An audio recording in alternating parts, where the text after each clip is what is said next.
Oke, kawan-kawan, selamat siang. Hari ini kita mau menunjukkan kepada teman-teman bibit cimera yang kita tanam kemarin, teman-teman. Jadi bibit cimera ini adalah jenis bibit yang ini ya, tidak normal. Tapi tidak normalnya tidak begitu parah, teman-teman. Bukan seperti yang apkir parah ya. Kalau apkir parah biasanya memang tidak bagus untuk ditanam dan tidak ada buahnya. Dan untuk bibit cimera ini juga biasanya teman-teman tidak ditanam, dibuang, karena kita udah tahu dari awal dia udah punya gejala yang tidak seharusnya, jadi sehingga kita tidak tanam. Ya, kalau masih dalam pembibitan bentuknya seperti ini, teman-teman. Jadi biasanya ada kuning-kuning di daunnya ya. Nih, untuk teman-teman yang mungkin bingung apakah ada buahnya atau tidak, nih kalian bisa lihat buahnya ada. Ini baru buah pasir ya, ini memang harusnya masih dikastrasi, hanya belum sempat aja, teman-teman. Ini buahnya masih belum bagus, ada juga bunga jantannya, teman-teman. Ini kalau bibit cimera itu seperti ini ya, kawan-kawan ya. Nah, dia di pelepahnya ada kuning, dia sampai ke atas, teman-teman. Kuning, nah kalian bisa lihat ya, kuning sampai ke atas. Jadi dia memang tidak sepenuhnya kuning, tapi hanya ada sedikit lah. Nah, ini bisa lihat ya, kayak gitu, teman-teman. Untuk buahnya tetap ada ini, tapi biasanya tidak selebat yang normal. Itu memang biasanya.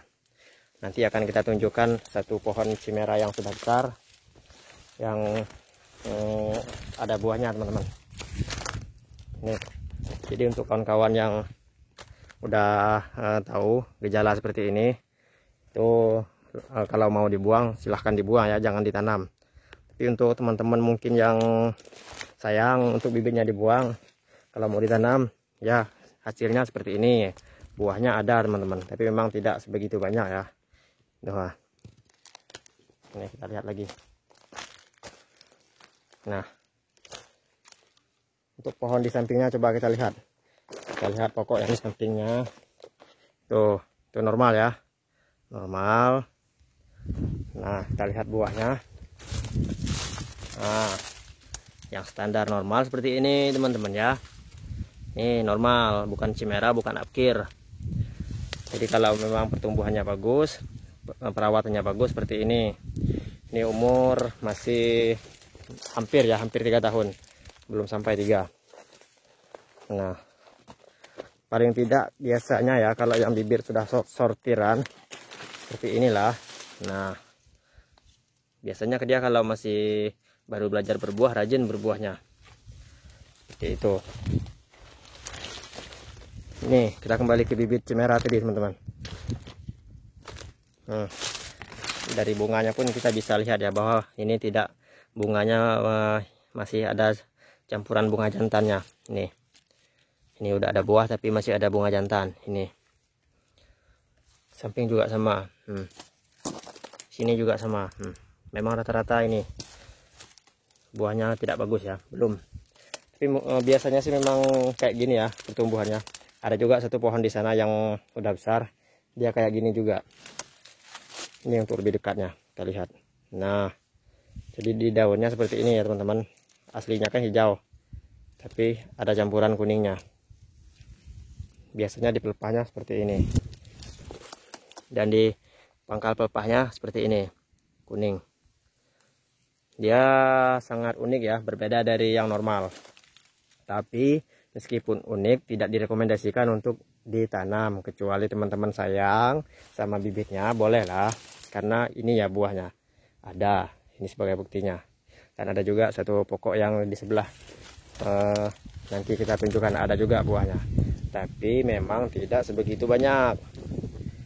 Dan itu pun cimeranya tergantung, teman-teman ya. Ada yang lebih parah dari ini, ada yang lebih parah. Biasanya di daun-daunnya lebih banyak lagi kuningnya. Kalau ini agak sedikit ya. Ini kalau di perusahaan namanya bibit cimera kalau tidak salah ya. Ini dia daunnya, di antara daun hijau ada kuningnya. Ini sebagai gambaran atau contoh saja untuk teman-teman teman-teman kita yang mau melihat bagaimana kalau dia ditanam, bagaimana kalau dia udah besar, apakah dia menghasilkan buah atau tidak menghasilkan buah sama sekali. Nih, ini memang dikategorikan sebagai upkir tapi tidak upkir parah ya. Tuh, nah kelihatan di pucuk-pucuknya kuning, sedangkan yang normal seperti ini. Nah, hijau, pohonnya besar. Oke ya. Kita kembali lagi. Sekarang akan kita tunjukkan lagi di sebelah sana ada pohon yang sudah besar. Dia sama jenisnya, sama seperti itu tadi. Ya, kalau cemara ini memang genetiknya ya, memang ini ya, dari benihnya memang udah ada gen seperti itu teman-teman, kurang lebihnya. Jadi dia kalau dari kita beli 100 biasanya ada satu, ada juga yang tidak ada sama sekali. Kalau rata-rata sih memang tidak begitu banyak ya, tapi dari kita beli 100 atau 200 adalah satu atau dua nanti kadang-kadang. Nah, ini kita tunjukkan lagi yang udah besar.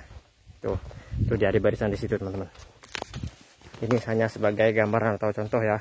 Mungkin untuk teman-teman yang udah punya juga bibit seperti ini bisa berbagi pengalaman juga ya. Nah, ini teman-teman. Ini kalau kondisinya sudah besar ya.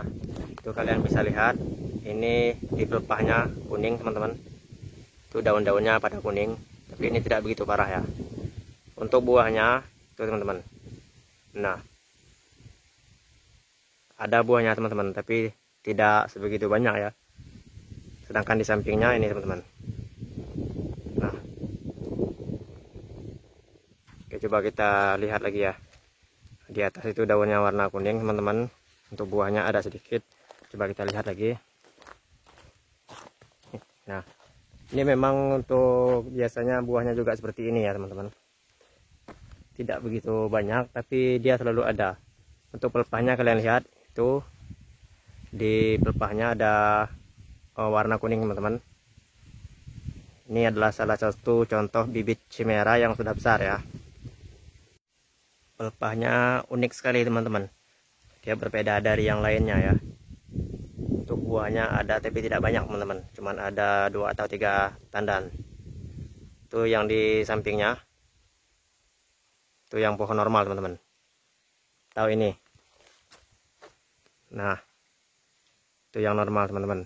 Dia buahnya lumayan dan pelepahnya itu warna hijau. Tidak seperti yang ini kuning. Nah, ini yang dinamakan bibit cemara. Jadi dari bibit dia sudah mulai kuning sampai ke besar, sampai udah tua seperti ini dia masih kuning juga teman-teman.